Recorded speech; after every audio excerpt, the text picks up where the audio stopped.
ঈসা আলাইহিস সালাম দাজ্জালকে মারার পরে আরেকটা প্রজাতি বের হবে, এর নাম ইয়াজুজ আর মাজুজ। নাম শুনেছেন? এই যে এই সূরার মধ্যেই আছে, এই সূরা কাহাফের কথা বললাম না, সূরা কাহাফের পিছনের দিকে আছে ইন্না ইয়াজুজ ওয়া মাজুজ মুফসিদুনা ফিল আরদ। যুলকারনাইন বাদশার কথা পড়বেন, তিনি এই যে দেয়াল নির্মাণ করে দিয়েছিলেন লোহা এবং তামা দিয়ে, মনে আছে, পড়েছেন? আচ্ছা, এই ইয়াজুজ আর মাজুজ যখন বের হবে পৃথিবীর পানি খেয়ে শেষ করে ফেলে দিবে একেবারে। এরা এত বেশি হিংস্র হবে যে এদের সাথে লড়াই করার মতো ক্ষমতা কোনো মানুষেরই থাকবে না। এমনকি ঈসা আলাইহিস সালামেরও নয়। ঈসা আলাইহিস সালাম তুর পাহাড়ে চলে যাবেন মুসলিমদেরকে নিয়ে। তুর পাহাড়ের ভিতরে মুসলিমরা সেখানে লুকিয়ে থাকবে, পৃথিবীর মেসাকার অবস্থা হয়ে যাবে, পৃথিবীর পানি খেয়ে শেষ করে ফেলে দিবে, একদম হিংস্র প্রজাতি। তখন ঈসা আলাইহিস সালাম আল্লাহর কাছে দোয়া করবেন, আল্লাহ এই বিভৎস জাতিকে ধ্বংস করো।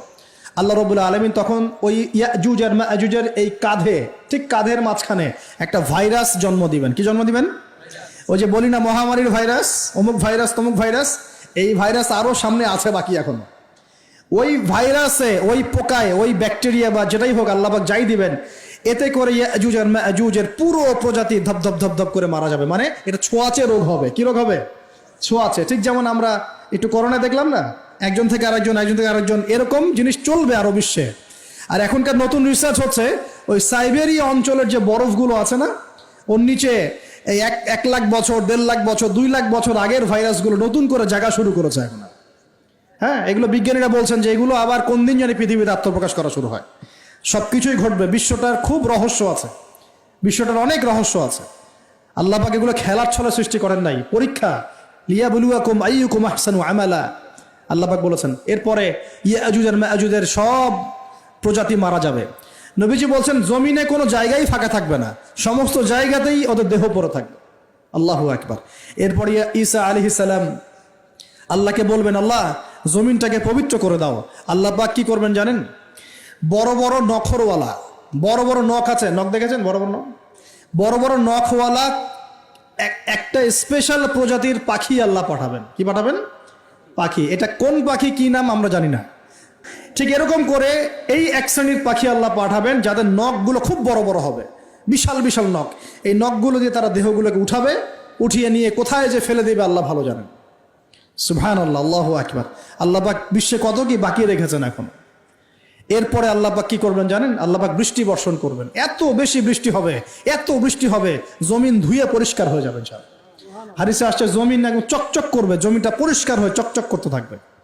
এরপরে কারণ ওই ভাইরাস তো ধুইতে হবে না, ভাইরাসকে ধুয়ে সাফ করতে হবে। তারপরে ঈসা আলাইহিস সালামের সময়ে বলা হচ্ছে, তার সময়ে একটা ডালিম, ডালিম দেখেছেন কিনা? আনার ডালিম, এই ডালিমের যে খোসা হয় না, এই ডালিমের খোসার নিচে একটা পুরো পরিবার আশ্রয় নিতে পারবে। কি বুঝলেন? এত বড় বড় ফল হবে, এত বরকত হবে জমিনের মধ্যে। কখন বরকত হয়? যখন একটা জনপদের অধিবাসীরা আল্লাহর সামনে আত্মসমর্পণ করে, তখন আল্লাহ বরকত দেন। আমরা কি আত্মসমর্পণ করছি? এই জন্যই তো অর্থনৈতিক মন্দা চলছে। এমনি এমনি নাকি? সুদ খাচ্ছেন, দিব্যি ঘুষ খাচ্ছেন, দুর্নীতি করছেন, জেনা করছেন, মানুষের সম্পদ আত্মসাৎ করছেন, মাপে কম দিচ্ছেন, আবার নামাজও পড়ছেন, মাশাআল্লাহ। তো বরকত কোত্থেকে আসবে? তো বরকত কখন আসে? যখন একটা কম আল্লাহর সামনে সম্পূর্ণ আত্মসমর্পণ করে। একটা ডালিম হবে, এটা রূপকথা নয়, এগুলা গাল গল্প বলছি না। এই প্রতিটা কথা আল্লাহ পাকের ওহী থেকে আসছে, এর একটা কথা মিথ্যা হবে না ইনশাআল্লাহ তাআলা। বিশ্ববাসীরা দেখবে একটা ডালিমের নিচে একটা পরিবার আশ্রয় নিতে পারবে।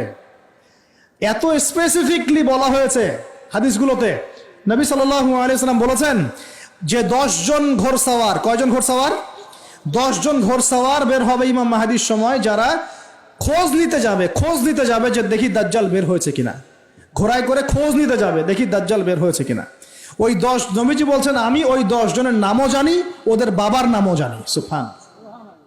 এত স্পেসিফিক জ্ঞান দেয়া হয়েছে আল্লাহর পক্ষ থেকে নবী সাল্লাল্লাহু আলাইহি ওয়াসাল্লামকে। তার হাদিস থেকে বলছি যে ডালিমের নিচে পরিবার আশ্রয় নিতে পারবে। তো অনেকে হয়তো হাসবে, কি বলে একটু উল্টা পাল্টা কথা, তাই না? নাস্তিকরা মনে করতে পারে যে হাসবে, আরে হাহারি এক দিয়ে রেখে দেবে। এখন মানুষ ফেসবুকের মতো চিন্তা করে, ফেসবুকের মতো হাসে, ফেসবুকের মতো কাঁদে। মানুষ এখন রোবটিক হয়ে গেছে। ঠিক আছে, আচ্ছা। তো এরপর কি? এরপরে বরকতের এই সময়টা শেষ হয়ে যাবে কখন? যখন মানুষ আবার সেই জেনা, পাপ, শিরিক, কুফর এগুলোতে লিপ্ত হবে। আল্লাহ রাসূল বলছেন এমন একটা মানুষও বাকি থাকবে না, একটা মানুষও না যে খালি লা ইলাহা ইল্লাল্লাহ কালিমাটা পড়তে জানে, এমন একটা মানুষও বাকি থাকবে না। বলেন নাউজুবিল্লাহ। ওরা হবে এই পৃথিবীর সবচেয়ে নিকৃষ্ট মানুষ। ওদের চেয়ে নিকৃষ্ট কোনো মানুষ এই পৃথিবীতে হবে না। এখনো কি এরকম সময় আসছে? আসে নাই। এখন কি লা ইলাহা ইল্লাল্লাহ আছে না? আছে, হ্যাঁ। হয়তো তার পূর্ণাঙ্গ প্রয়োগটা নাই, কিন্তু কালিমা তো আছে কি না? তখন নবীজি বলছেন এমন একটা যুগ আসবে যে লা ইলাহা ইল্লাল্লাহ বলার মতো একটা মানুষ খুঁজে পাওয়া যাবে না। আর মানুষ রাস্তাঘাটে কুকুরের মতো জেনা করবে। রাস্তাঘাটে কুকুর যেমন সঙ্গম করে না রাস্তাঘাটে, ওই রকম করে মানুষ রাস্তাঘাটে জেনা করবে। ওই সময়ে আল্লাহ রাব্বুল আলামিন পশ্চিম দিক থেকে সূর্য উঠাবেন। কোন দিক থেকে? সূর্য সত্যি সত্যি পশ্চিম দিকে উঠবে। পৃথিবী একদিকে ঘুরছে না এখন? কে জানে আল্লাহ পাক পৃথিবীর ঘূর্ণন থামিয়ে উল্টা দিকে ঘোরাতে পারেন না? অবশ্যই পারেন। আল্লাহ পাকের জন্য এটা খালি বলা, কুন ফায়াকুন, হও হয়ে যাও, ব্যাস ব্যাস। আমি কয়েকদিন আগে রিপোর্ট দেখেছি, পৃথিবীর নিচে কিন্তু আগুনের স্তর আছে। আচ্ছা, জানেন তো পৃথিবীর নিচে আগ্নেয়গিরিগুলো আছে। পৃথিবীর ভিতরেও একটা ঘূর্ণন হয়, সেই ঘূর্ণনের দিক পরিবর্তন হচ্ছে দিন দিন, এমনটা রিপোর্ট এসেছে। দেখেন, আপনি ইন্টারনেট ঘাটাঘাটি করেন, দেখেন। আর অনেকে রিপোর্ট করছে যে পৃথিবী আগে যে গতিতে ঘুরতো, এখন পৃথিবীর ঘূর্ণন গতি একটু বেড়ে গেছে। দেখেন রিপোর্ট, দেখেন। ঘূর্ণন গতি বেড়ে যাওয়ার মানে হচ্ছে টাইম দ্রুত পাস করবে। আর শেষ জামানার হাদিস এটাও আছে যে সময় দ্রুত পাস করবে, আছে না? এটা হাদিস আসছে। তো প্রিয় ভাইরা, এই সময়ে মানুষ খারাপ হওয়া শুরু করার পরে এমন খারাপ হবে, আল্লাহর নাম নেওয়ার মতো কোনো মানুষ থাকবে না, আল্লাহ আল্লাহ বলার মতো কোনো মানুষ থাকবে না। তখন পশ্চিম দিক থেকে সূর্য উঠবে। কিভাবে কিয়ামত হবে? নবীজি বলছেন একজন ব্যক্তি পানি খাওয়ার জন্যে পাত্রটাকে মুখের সামনে নিবে, পানি গিলতে পারবে না, কিয়ামত হয়ে যাবে। নাউযুবিল্লাহ। ইযা ওয়াকাআতিল ওয়াকিআ লাইসা লিওয়াকাআতিহা কাযিবা আল খারিআতু মাল খারিআ ওয়া মা আদরাকা মাল খারিআ। আছে না?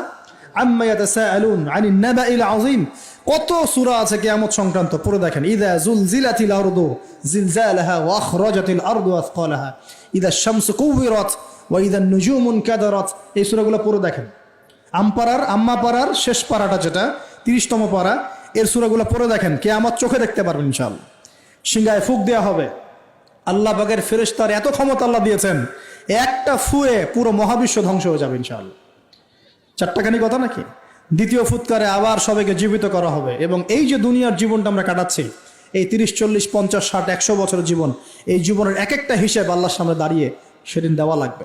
অতএব এই দুনিয়ার জীবনটাতে প্রস্তুতি গ্রহণ করি, 5 ওয়াক্ত নামাজ পড়ি, যাকাত দেই, কালিমা বোঝার চেষ্টা করি, আল্লাহ তাওহীদ শিখি, জানি, বুঝি, নবীর সুন্নত অনুযায়ী আমল করি, হালাল খাই, পরিবার গড়ি, মানুষকে সৎ কাজের দাওয়াত দেই, অসৎ কাজে নিষেধ করি, ইসলামকে আল্লাহর জমিনে প্রতিষ্ঠা করার চেষ্টা করি।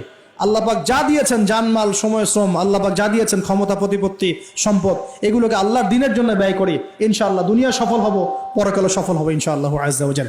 আল্লাহ পাক আমাদের সবাইকে সমকালীন ফিতনাগুলো সম্পর্কে সচেতন থাকার তৌফিক দান করুন, এবং এই রমজান, আসন্ন রমজানে পরিপূর্ণরূপে ইবাদত করার তৌফিক দান করুন, এবং এই ইবাদত এবং শিক্ষাগুলোকে সারা বছর ধরে রাখার তৌফিক দান করুন, এবং জামানা সম্পর্কে সচেতন থেকে আগামী দিনে যা হবে সেভাবে পদক্ষেপ নেওয়ার তৌফিক আল্লাহ পাক দান করুন। আমি